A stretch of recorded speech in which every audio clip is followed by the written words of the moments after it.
Mr. Tumbado, alam mo, papalit-palit ka ng sagot. Hindi ka ba tinakot para gumawa ka ng pagbawi? Kanina pa kami nabubuisit sa'yo eh. Sa totoo lang. Alam mo ba ibig sabihin ng tumbado? Apelyido mo ito eh. Alam mo, pati apelyido mo hindi mo na pinaniniwalaan. Ano na lamang ang natira sa'yo na pwede naming paniwalaan, Mr. Tumbado? I move that he be declared in contempt, Mr. Chair. I so move. Second demotion. Yung public declaration mo na may corruption sa LTFRB, na nagkakaroon ng bayaran ng bawat prangkisang ina-approve, 5 million pesos, pinawi mo ka agad yun sa loob ng 2 araw. Maliwanag naman ito. Pagkatapos ng pagbawi mo na press conference, gumawa ka pa ng affidavit of recantation. Ito nga ang nandito sa aming harapan ngayon. Sabi mo rito, after a careful reflection and deliberation, blah, blah, blah, ay binabawi mo ang pinagsasabi mo. Hindi ka ba tinakot para gumawa ka ng pagbawi? Hindi po, Honor. Your Honor.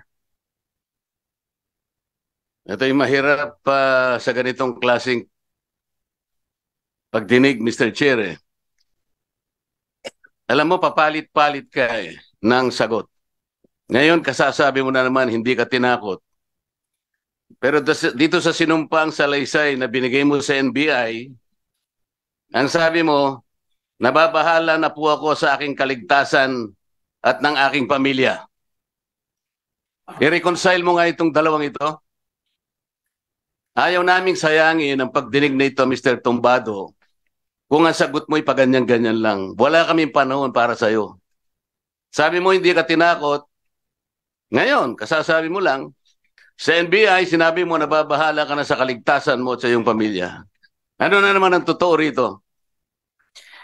Your Honor, kaya po ako nag-recant dahil po mismo si Chairman Guadis tumawag po sa akin. Teka muna, ito muna ang sabi mo hindi ka tinakot. Hindi po. Wala Ngayon nababahala ka sa kaligtasan mo at sa kaligtasan ng pamilya mo. Yes, Paano Your mo kayo mapapaniwala ngayon na nagsasabi ka na ng totoo? Kanina pa kami nabubuisit sa iyo eh. Sa totoo lang, sinayang mo ang oras ng bawat isang pumunta rito. Huwag na yun sa akin. Itong mga kasama ko rito, nakita mo yung mga bis nila, nakita mo si Congressman Lee, nakabarong, Congressman Busitas, kanina pang alas 6 ng umaga ito. Naplatan pa. Babayaran mo ba lahat ng damages na ginawa mo sa umagang ito? Ito, tinatanong kita. Kasi kailangan nating malaman kung kailan ka nagsasabi ng totoo at kung kahit kailan magsasabi ka pa ng totoo. Alam mo ba yung kasaysayan ng The Boy That Cried Wolf? Alam mo ba yun? Hindi po, Honor. Your Honor. Hindi ka nag-school? O hindi ka nakinig sa teacher mo nung na hindi mo alam ang literature? Ito high school lang ito eh. Hindi po nabanggit. Alam mo yung The Boy Who Cried Wolf? Kung bakit yun napatala sa kasaysayan ng literature? Alam mo? Hindi nga. Alam mo, hindi. Hindi po. No, kaya pala Kaya ganyan eh. Yung taong yon, binibiro niya kahit na isang bagay na dapat pagtiwalaan ng kanyang kapwa. Nagpapasaklolo. Sa tuwing hihingi siya ng saklolo, dumarating ang mga tao. Nung pangalawang darating talaga, yung bagay na maglalagay sa kanya sa panganib, at totoo na yung paghingi niya ng saklolo, wala na nagtiwalang tao sa kanya. Gusto mo bang mangyari sa buhay mo yan? Na kahit isang tao, wala nang maniniwala sa'yo? Kanina lang dito, pinresent yung mga text messages ni Congressman Gutierrez. Gusto ko, Mr. Chair, bago ko makalimutan, let us do a forensic investigation on those text messages. Kasi doon nakalatag merong humihingi ng magbibigay ng 3,000 pesos per unit, 27 units ng Grab na ipapasok sa LTFRB. 810,000 pesos. Ngayon sinasabi mo, ano masasabi mo ron? Hindi totoo na naman yun. Sinabi mo, splice na. Ang dali mong magsinungaling. Ito yung problema natin ngayon. Alam mo kung nasa korte ka, hindi ka paniniwalaan. Alam mo ba yung recantation maski sa korte? Ayan, may abogado ka. Hindi binibigyan ng halaga ng korte ang mga ganitong klasing, mga walang kakwenta-kwentang mga salaysay. Pagka-recantation. Alam mo kung bakit? Ang korte kasi naniniwala ng yung unang bugso ng damdamin mo na gumawa ka ng pahayag, yun ang mas pinaniniwala. Kamukha kanina, tinanong ka ni Congressman Acharon, ano itong mga immediate problems na sinasabi mo kahit na nag-recant ka, pero ito tinitindigan mo? Ayaw man lang sabihin. Meron ka bang listahan ng mga taong nagpunta sa'yo na nagkakaroon ng problema at sinisingil sila ng pera bago approve ng LTFRB? Yun ang pinagsisikip ng dibdib mo eh. Meron ka ba listahan ng mga taong yon na binigyan mo ng halaga, nagagalit ka dahil bawat approval ng prangkisa ay humihingi sila ng pera sa LTFRB? Nasaan ang mga pangalan ng mga tao na yon? Binigay mo ba sa komite? Hindi po, Your Honor. Kaya mo bang ibigay sa committee yung mga pangalan ng tao na araw-araw ay pumupunta sa iyo, pinagsisikip ng dibdib mo, nagagalit ka, kaya ka nga nagkaroon ng pagdideklara sa publiko? Yes, Your Honor. Ibibigay mo yung mga pangalan ng mga taong yon Yes, Your Honor. para sa ganun magkaroon ng hustisya kung Yes, totoo o Your Honor. hindi. Yes, Your Honor. Oh, paano ngayon kung sasabihin nila, hindi po totoo ang sinasabi ni Tumbado? Ano mangyayari sa buhay mo? Ito yung sabi mo, after careful deliberation. Ito, pakinggan mo. Sa aming pag-uusap, ibig mo sabihin kay Chairman Guadis, matapos ang press conference ay tinawagan ako ni Chairman Guadis at nagmakaawa siyang ako'y makausap at nakiusap na bigyan ko siya ng pangalawang buhay, ibalik ang reputasyon at karir sa dahilan ng aking pagbawi o recantation. Sa aming pag-uusap ay nailabas namin ang isa't isa ang matinding sama ng loob. Ito yung dahilan kaya ka nag-recant. Hindi dahil for careful deliberation. Wag mo kaming pagsisinungalingan. Alam mo ba ibig sabihin ng tumbado? Apelyido mo ito eh. Alam mo, pati apelyido mo eh, hindi mo na pinaniniwalaan.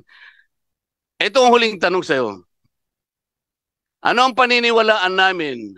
Yung public declaration mo o itong recantation mo? Na binawi mo rin? Ano na lamang ang natira sa'yo na pwede naming paniwalaan, Mr. Tumbado? Yung pong recantation ko, wala po akong direct knowledge na kasabwat si Chairman Guadis. Ang tinatanong ko sa'yo, ang akin lang ano ang po, pagbabasihan namin para paniwalaan pa namin ang sinasabi mo ngayon tungkol dito sa recantation?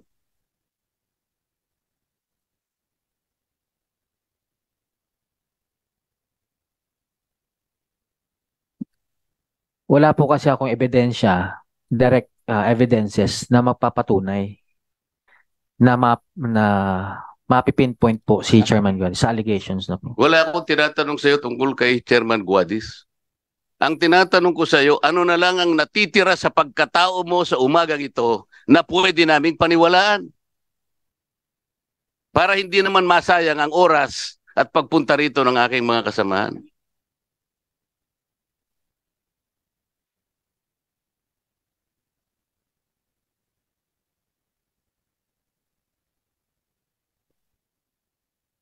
Ako po ay humingi po ng panmanhin sa nangyaring sigalot po na ito.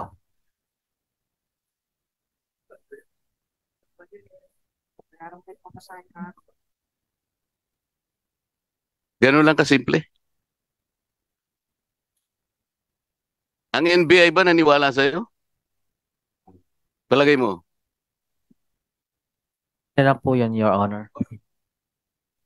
Ano sabi, Mr. Chair? Ano sabi mo?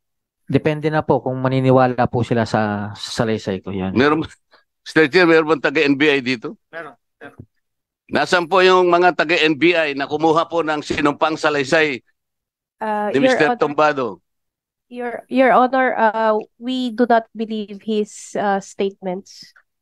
Anong gagawin ninyo sa That's kanya? Thus, we are requiring him to return by Thursday to substantiate his allegations because it's so generic.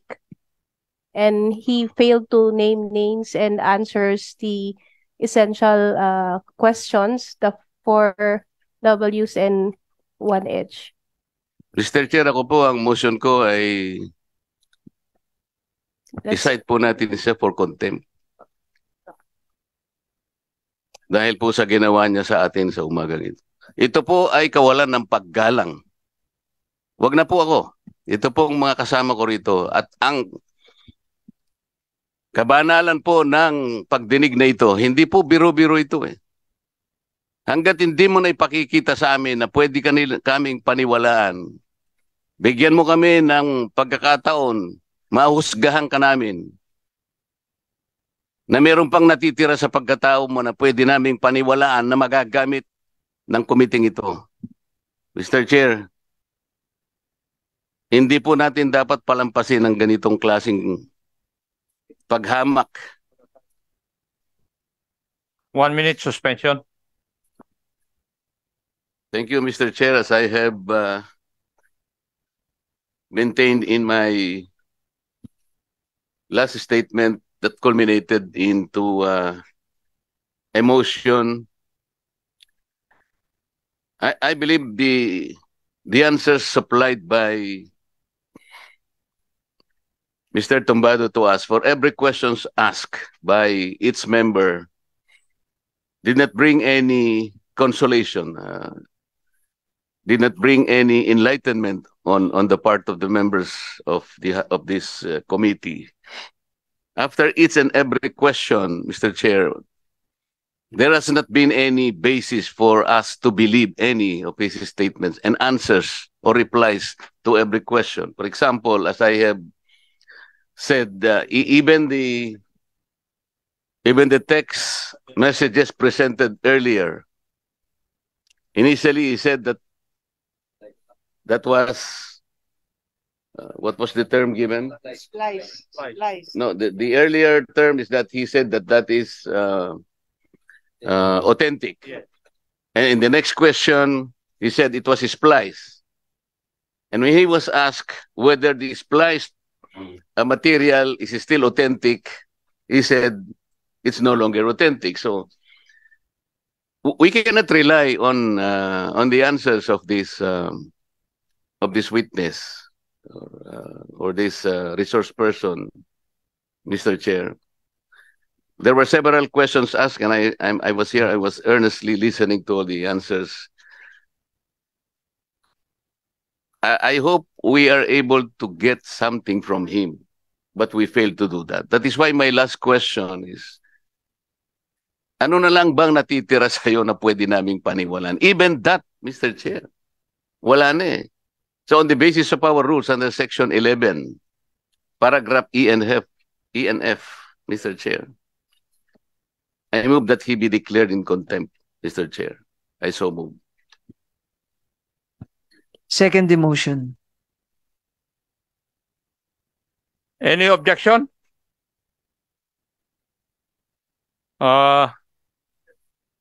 Before the chair rules on the motion of the Honorable Marcoleta, if Mr. ever Chair, the committee would declare Mr. Tombado in contempt, it would not preclude the others from asking questions. Any objection to that? None? Mr. Chair. Hearing no objection on the motion of the Honorable Marcoleta, citing Mr. Tombado in contempt, the chair hereby declare Mr. Tombado in contempt and be detained in this Congress for a maximum number of 10 days. Your Honor, So, may we... You're not allowed to speak, Mr. Counsel. Yes, Your Honor. I apologize, Your Honor.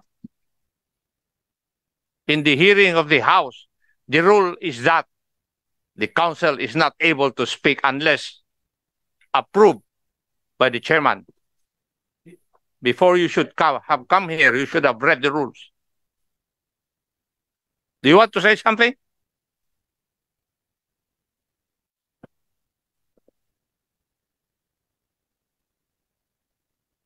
The motion of the Honorable Marcoleta is hereby approved, and Mr. Tombado will be detained in the premises of this House for a maximum of 10 days.